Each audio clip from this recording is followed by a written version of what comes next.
Pelakon Syamsul Gaugau dilaporkan sedang menerima rawatan di Hospital Sultan Abdul Aziz Shah sedang susulan mengalami pendarahan beku di otak. Berita itu dikongsikan oleh rakan artisnya iaitu Sheila Mambo yang menerima maklumat daripada isteri pelakon berkenaan.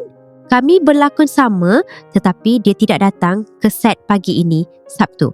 Jadi saya pun hubungi isterinya untuk bertanya hal itu. Isteri dia beritahu Syamsul masih tidur dan tidak beritahu tentang jadual penggambaran. Dia juga nampak tak sihat dan saya minta bawa ke hospital. Selepas jalani pembedahan, doktor sahkan ada darah beku pada bahagian otak kiri. Syamsul dikatakan masih menerima rawatan di unit kecemasan dan mendapat saranan untuk menjalani pembedahan segera.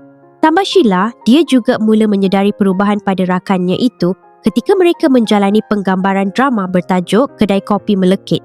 Hari pertama dia sangat bagus, tetapi semalam dia banyak baring. Dia juga seperti tidak boleh bawa watak dengan baik.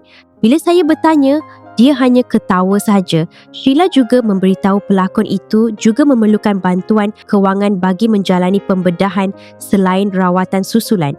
Setakat ini diberitahu deposit untuk pembedahan RM25,000. Tetapi saya juga diberitahu pihak hospital cuba untuk pindahkan dia ke Hospital Sungai Buloh. Di sana mungkin kos tidak terlalu tinggi